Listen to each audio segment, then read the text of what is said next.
पानी निकल रहा है ट्यूबवेल से। देख लीजिए, ये हाल है। लेकिन यहाँ की जो एएनएम है वो परमानेंट गायब रहती है और डॉक्टर लगभग पिछले 4 महीने से यहाँ पहुँची नहीं है। नमस्कार, आप देख रहे हैं प्रकाश खबर। इस वक्त हम मौजूद हैं बैसा प्रखंड अंतर्गत मुगरा प्याजी पंचायत में। बैसा प्रखंड के पूर्वी क्षेत्र में स्थित मुगरा प्याजी अतिरिक्त प्राथमिक स्वास्थ्य केंद्र की दुर्दशा ने हजारों ग्रामीणों के स्वास्थ्य को खतरे में डाल दिया है। स्वास्थ्य विभाग की लापरवाही व देखरेख के अभाव में अस्पताल की इमारत जर्जर हो चुकी है, जिससे मरीजों को इलाज के लिए उचित सुविधाएं नहीं मिल पा रही है।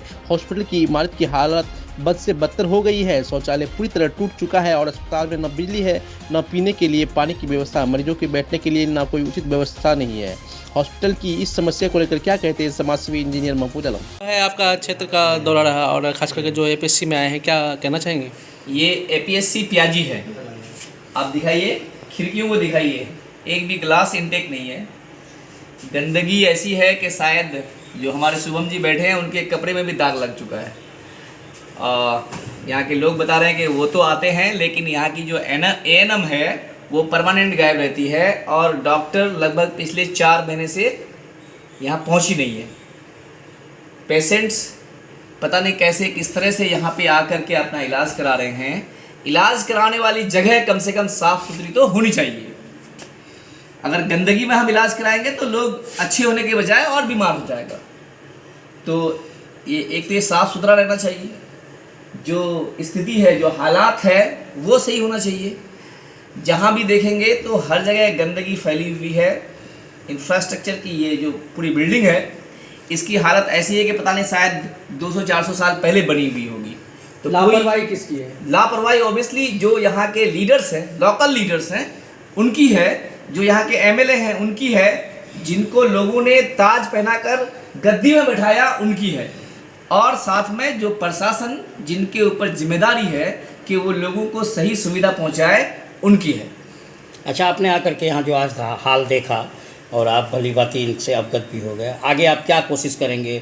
जो खास मैं ऑब्वियसली इसको जो सीएस पूर्णिया है उनको लिखूंगा, डीएम पूर्णिया को लिखूंगा, मुख्यमंत्री जी को भी लिखूंगा कि प्याजी एपीएससी, और सिर्फ प्याजी एपीएससी ही नहीं बल्कि हम लगभग पूरे अमौर और बैसा के ऑलमोस्ट सभी एपीएससी और एचएससी में घूम रहे हैं।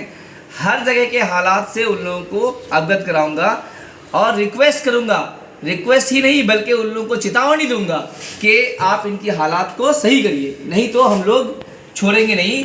हम इसके लिए भी रोड पर आएंगे और अपना हक मांगेंगे, नहीं देने पर छीनेंगे। डॉक्टर तो आते भी नहीं है, देखा गया, और आप भी बोल रहे हैं। उनके साथ साथ व्यवस्था भी यहाँ का ख़राब है और जो व्यवस्था है, जो यहाँ के मालिक हैं, जो रोटा एचएससी चलाते हैं, उनसे मैं रिक्वेस्ट करूंगा कि आप दिखाएं कि आप तनख्वाह उनको दे रहे हैं या नहीं दे रहे हैं। अगर वो छुट्टी में है तो आपने उनको उसका पैसा दिया या नहीं दिया। जो आज नहीं आई है एएनएम, क्या आप उनका हाजिरी लगाए या नहीं लगाए? मैं बिल्कुल उनसे रिक्वेस्ट करूंगा कि आप बताएं इस बात को, और आप लोग भी पूछें। मीडिया होने के नाते आप इस बात को फैलाएं। इस एरिया के जो जब तक आप लोग सही से सही रिपोर्टिंग नहीं करेंगे यहाँ के लिए, ये एरिया सुधरने वाला नहीं है। और हम लोग यहाँ के लोग जो हैं बहुत ही सीधे साधे हैं, मासूम हैं। उनको जो लोग आके जो पढ़ाते हैं वो वही पढ़ लेते हैं।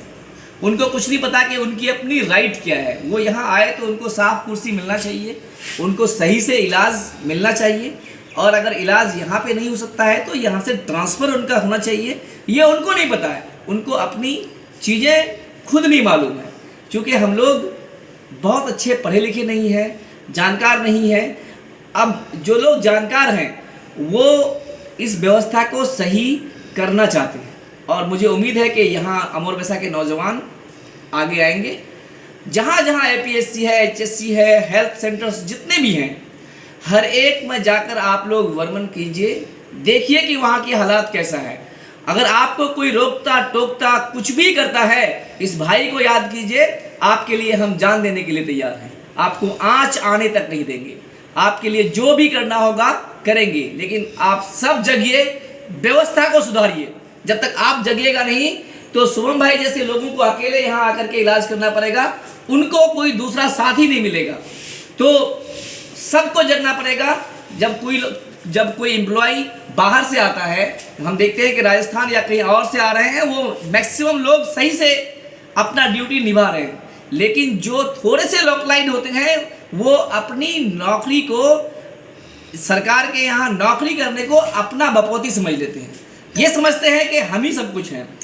तो इस सिस्टम को चेंज करना पड़ेगा। जब तक नौजवान जगेंगे नहीं और आप जाके निरीक्षण नहीं करेंगे, आप जाके चेक नहीं करेंगे, वहाँ बैठेंगे नहीं, वहाँ का सूद नहीं लेंगे, तब तक ये व्यवस्था नहीं सुधरेगा। तो आप जगिए, इस व्यवस्था को सुधारने में हमारा साथ दीजिए। शुक्रिया।